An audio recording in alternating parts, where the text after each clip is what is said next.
Hey, what's up guys, it's Cypher. Today I'm going to present you guys my New World Hatchet and Great Axe PvP build. This build is fantastic for solo PvP, which is what I've mainly been doing, but it's also great in smaller group content and can very easily be adjusted for larger groups and wars. So obviously I'm not max level and I don't have all the attributes for my weapons yet, but I'm going to tell you exactly how I'm going to spend those attributes and also some little things you can do to switch things around. Be sure to subscribe because there might be some more New World content coming your way. I am running Hatchet Great Axe and I am opting to use light armor, by the way. As soon as I got level 25, I purchased the level 25 armor from the faction vendor. If you want to maintain light armor with the most effective stats for defense, you're going to want to run light on everything except your chest. Your chest is going to be medium, and that's going to allow you to get 12.7 or close to 13, but not over 13. So your weight will still be considered light, and this will give you the most defensive stats. I personally like light because of the 20% extra damage. In wars, you might be a little bit squishier, and if multiple people are attacking you, you might be a little squishier, but if you play this properly, you can really use the movement that you have with the light, the dodging, and the movement in this build to evade attacks, even when you're outnumbered. And then, of course, Hatchet, Great Axe, and if we want to talk about gems, honestly, it's still pretty early. There's some high-level gems that people,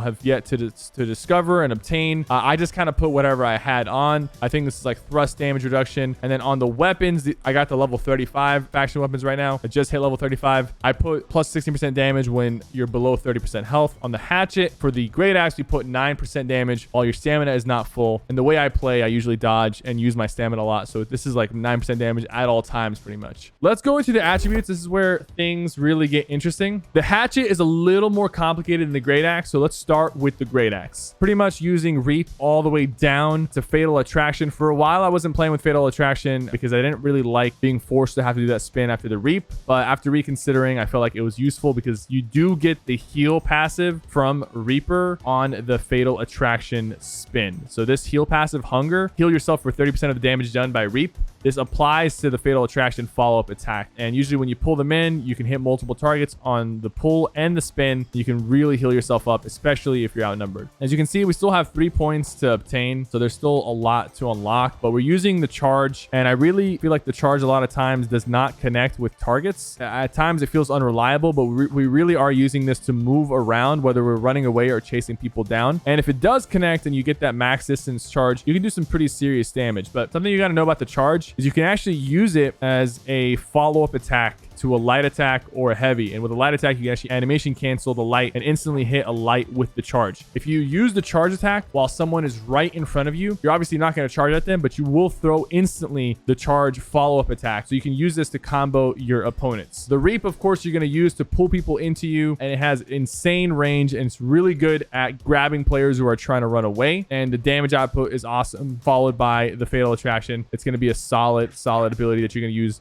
for most of your Great Axe fights. Everyone's saying execute. Why are you not using execute? Execute works really well against bad players, but against better players, it's very hard to land the execute. Now, there are ways to make it land. There are ways to stun them and then execute them, but I felt like the gravity well was way more useful at locking players down and also playing defensively over the execute. I used the execute, was not a fan of it. If you like it, you can kind of put it in instead of gravity well, but you'll see in the clips, I use gravity well offensively and defensively really really well and really efficiently.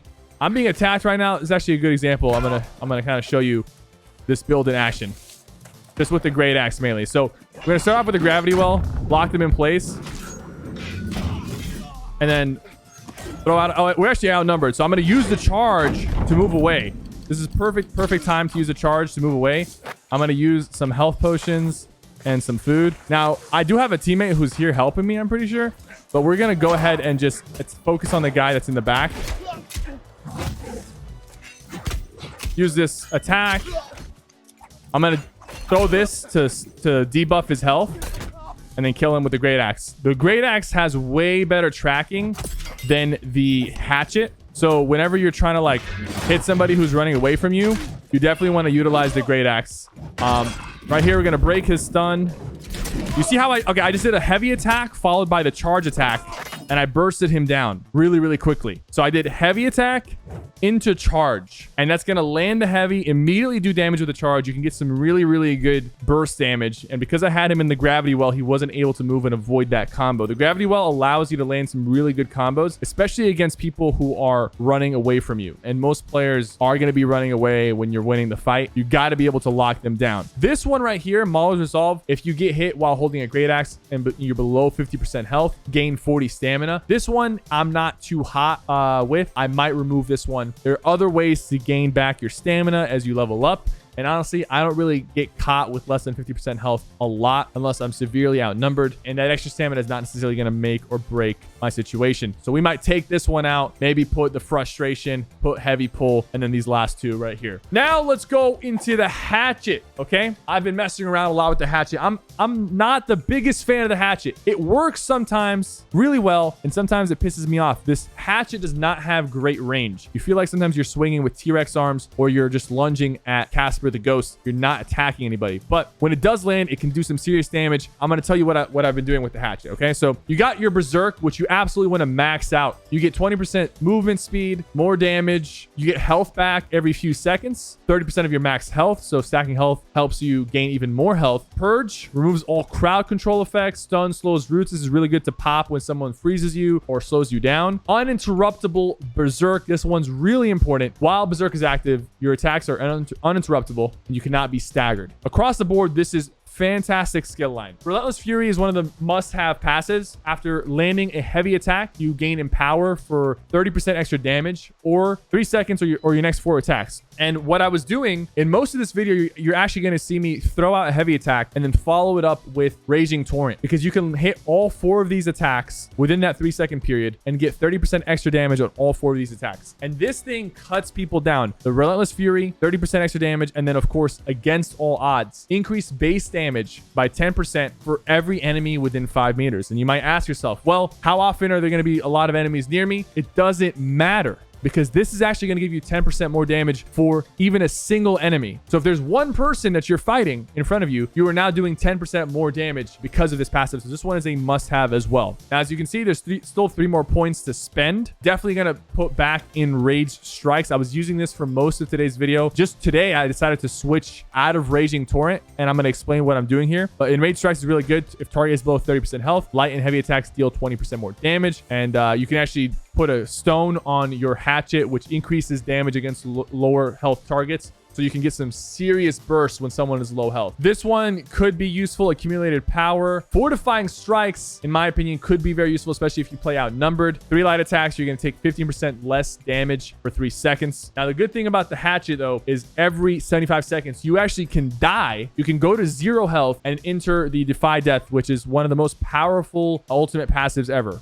When you receive lethal damage, avoid death, reduce to 50 HP, gain immortality for 3 seconds. I use this a lot, especially when I'm outnumbered and I want to bait people into thinking I'm going to die. I'll save a potion and I'll start like hitting somebody. They'll think I'm about to die. They'll start swinging at me, and then I'll cut them down while I'm low health. And actually, now that I have this gem on this hatchet, this gem actually gives me 60% additional damage when I'm below 30% health. And I put it on the hatchet because if I'm ever below 30% health, I always have my hatchet out, because if I take lethal damage, I want to make sure that I proc this Defy Death passive. So I'll get that extra damage. I'll be able to survive for 3 more seconds, and I'll be able to, heal up if I need to pop a potion or something. I've been using Raging Torrent for most of my gameplay. Just today, I decided to swap and try out Infected Throw. So we went down this way to get it. Critical shot and headshot potential with the aim throw. Successful critical hits with light attacks or aim throws regenerate stamina. This is really useful. If you're just spamming lights, you're gonna get your stamina back up pretty quickly. And then the Infected Throw. You throw a hatchet, 150% damage, but disease, reducing their healing by 30%. It also weakens them and they do 10% less damage. And then this increases the duration to 8 seconds. And then this allows you to create a little AoE with that hatchet.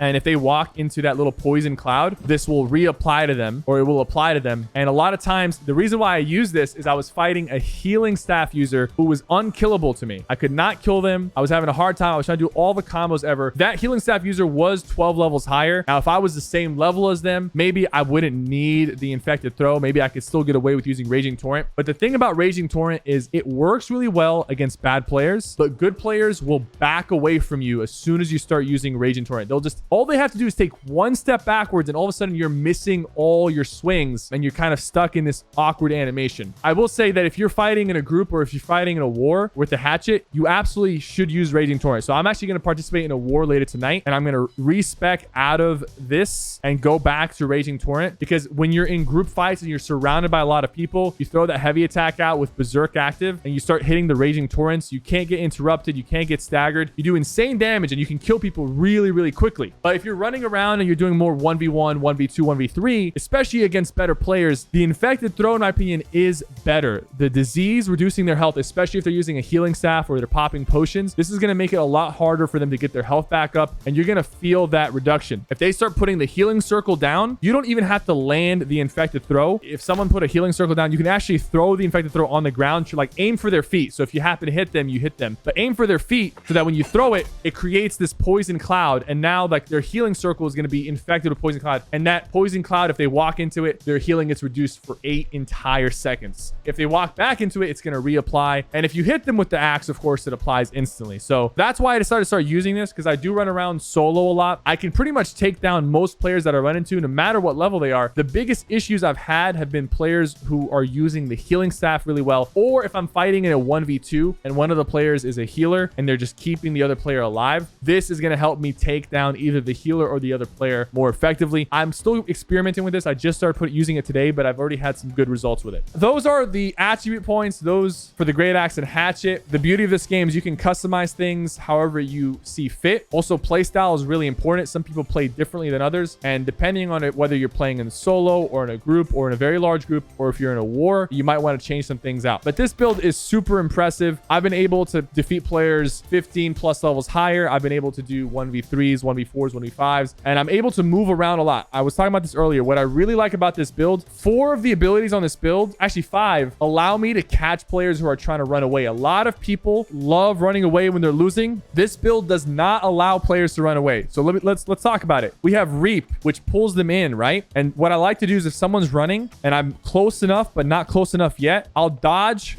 swap, dodge, swap, and then I'll Reap, right? Pull them right in, and that's going to be really good. And of course, you have the Reap and you have the Charge, which you can use to chase somebody. On top of that, you have Gravity Well, which you can throw in front of them. So if someone's in front of you and they're running away, you can look up, throw the Gravity Well ahead of them, and they'll run right into it and get caught. So that's just the Great Axe. It's really good at locking people down. But then on the Hatchet, we have Berserk, which gives me a movement speed buff. We have the R ability, the Feral Leap, which is really good at tracking players who are running away. And by the way, this leap, it roots them if you hit them in the back. So if you hit them in the back while they're running away, they get locked in place, and then allows you to cut them down. And then on top of that, when you're within 15 meters, you're going to want to have your Great Axe out, because you have Bloodlust, which gives you 15% more damage and 30% faster movement speed when you're looking at a foe within 15 meters. Really quick tip about this buff: you have to be looking at them. If you're chasing somebody and you're looking at the ground, you're not going to get that movement speed bonus.